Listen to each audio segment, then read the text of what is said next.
I reached out to Pastiche, and Pastiche is here with us now. She's our first Fantastic. guest. So great. She's an Pastiche, are incredible you artist. there? There Hi, she Pastiche. is. Hi, everybody. Pastiche, I'm so thrilled you're here with us so that people can get to see your bright, shining face. Because you're amazing. Thank you so much. First, I got to start with, now that you're a TV star, because it just aired last Friday, but I'm sure that people like me have been contacting you, that everybody's been contacting. What's been the reaction, Pastiche? So most people that I've known, or has just been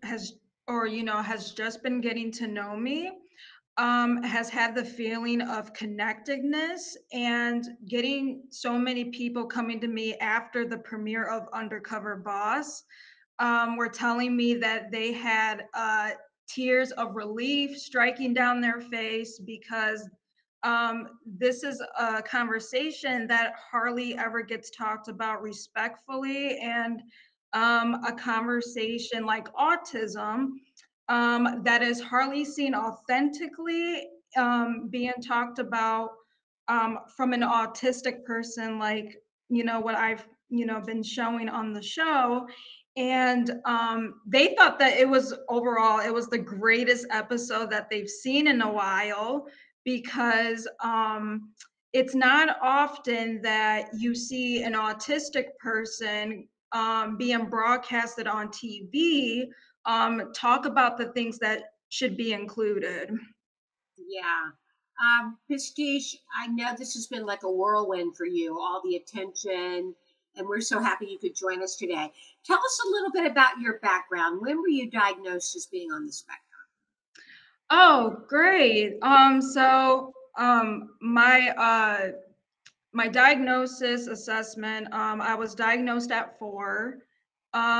So I would have been too young to understand about, who I was, the autistic part of, understanding, me trying to understand the autistic part of me. So that's why my parents at first couldn't tell me, because I would have been too young to understand. But as I gotten older and started going to grade school, I started finding out of why I was in special ed classes, why was I getting, certain,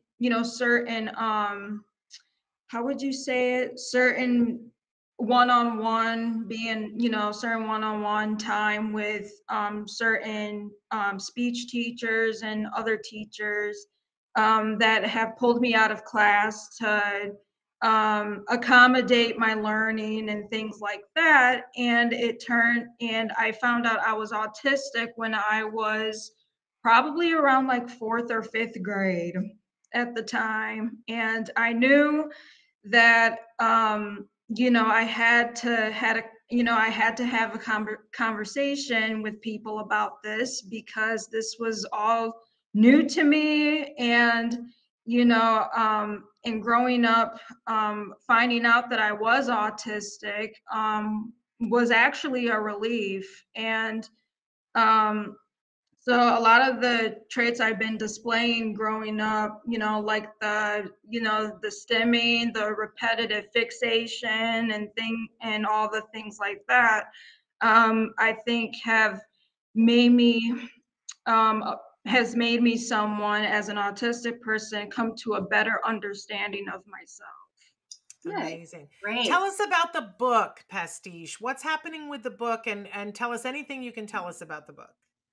Oh, yes. So the book that I have coming out, I believe in the spring of 2022, is about autism acceptance, because it's the month of Autism Acceptance Month. And I wanted to let everybody know right here, right now, that the story is dedicated to every last autistic person that has either came to terms that they're autistic, and more so of autistic people who hasn't came to terms with it, because those are the people that feel like they need a cure to seek normalcy.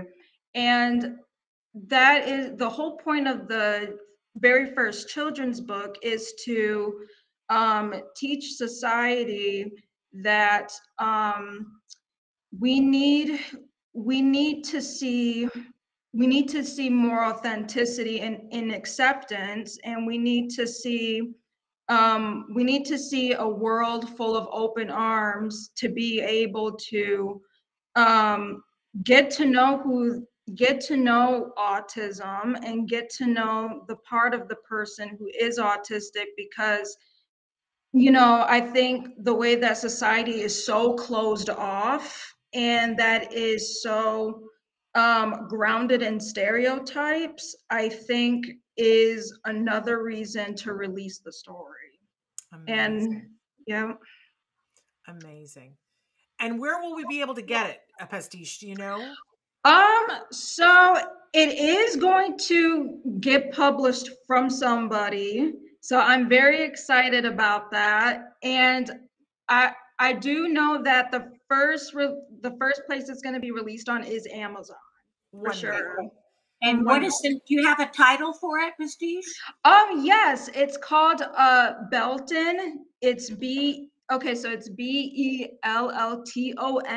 and then Lydflower is Lydflower. And so it's Belton and Lydflower, and then the subtitle is When Lydflower Finds Her Missing Mystery to Autism Acceptance. I And love so it. is that the main character, Belton? Belton is the first main character, and Lydflower is the second main character. Oh, and another thing I wanted to share is that the diversity that's going to be in the story, due to the lack of inclusion of Black autistic people and biracial autistic people, and I just wanted to start a series where autism is more represented in Black autistic people, because it's not being seen enough. And I wanted to start creating that for people That's to. amazing. Yep. Fantastic. And are you still working at Rita's, Pastiche? I am, yes. Rita's has been a great experience. And my boss, as you guys mentioned earlier, Andrew Collins, he is just absolutely out of this world awesome. He would Wonderful. literally go out of his way to always help with no problem, not a worry in the world. And he's just absolutely great. And Chip is awesome too. He's a partner of Andrew's, and they both own the business. And it's not every day that you see two owners who are autistic own a business. Oh, they're And both autistic? they're both autistic. Oh, I didn't know that. Yeah, He both did not autistic. he did not disclose that on the show. He disclosed that Chip was, but he did not disclose that he was. So that's amazing. And they just recently got married. So make sure you tell them we said congratulations on their wedding. Oh yeah, I sure will tell them congratulations. Now, one of the things that the CEO of Rita said during the show was that they were going to start across all of their not stores, but their restaurants, their franchisees. Yeah. That they were going to start a diversity program based on what you guys were doing at your store. And she was asking for your help. Is that something that's been happening? Pastiche, have you been consulting with them about that? Okay, so yes, I have. We've been talking about wanting to start this thing where we start hiring more and more autistic people and other disabled people, because the lack of representation in most businesses, I think, is another issue as to why most businesses are not growing as they should, as why they feel like they can't find anybody or why they can't hire anybody. And we wanted to we wanted to start doing this because we're seeing the effect that is putting on the population of autistic people and all other disabled people worldwide. And we wanted to be the first to start that. Great. That's Yeah. fantastic. So happy you're involved. And what did you think of the CEO? Oh, I absolutely love her. But overall, if anybody ever runs into her one of these days, I guarantee you, like, because I've met her in person, I can say for myself that she is so sweet. She I loved really her. is. I loved her. And Pastiche, she was wearing a blue suit. I wore my blue shirt to match the blue suit that she was wearing towards the end. I loved that suit. I want to know where she got that suit. It's exactly the suit I want, Nancy. So if you Is it? talk to her, Pastiche, I want to know where she gets her suits. It was just a beautiful, beautiful suit. So Yeah, I'll definitely ask her. I want to know, like, where Yeah, I I'll probably get can't back to afford you. it, I'll but get back to you on I that. love that. Now, Pastiche, is there anything that you want to say to employers that are out there who have businesses or their HR directors and they're all crying about how they got nobody to hire? Is there anything you want to say to them about hiring with neurodiversity in mind? Oh, absolutely. One of the biggest things though that I need like most businesses to start realizing is that if you hire, okay, let's say for example, like there's an autistic person, there's like two employers that are looking for people to work at their company.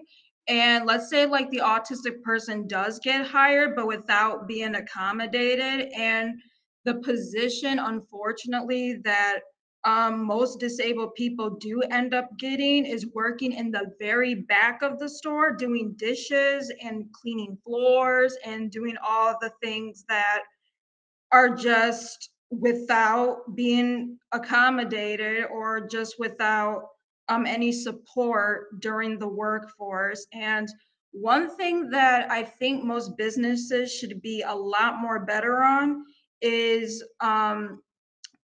you know, during the interview, they should really, really consider asking the 4 words, what are your accommodations to make the work environment effective and more um, safe enough for autistic people and all other disabled people to do the work according to the work standards. I think another fallback that most businesses are having right now with hiring disabled people and autistic people is the simple fact that they are not in front of the store working, like their faces are not like reflecting the business as much as it needs to be, because we are in a very um we the population of disabled people is very excluded in this whole environment, that it's like you don't really see too many faces of autistic people working in front of the building or running a cash register or taking phone calls from guests or, you know, taking orders from guests at tables. And we want, the thing that I want to see happening more is more businesses letting autistic people and disabled people work in front of the store instead of always in the back of the store. And that's why you could have like customers come in and say, oh, I don't see any autistic people working because my autistic son can't work.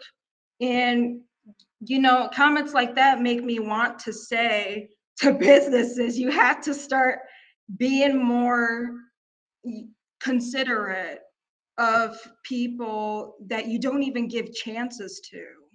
And it's just appalling to me that, and unfortunate, that we live in a very, very inconsiderate world structure of the world. And what I've displayed on Undercover Boss, on the episode, was exactly the way that I will love to see the world become.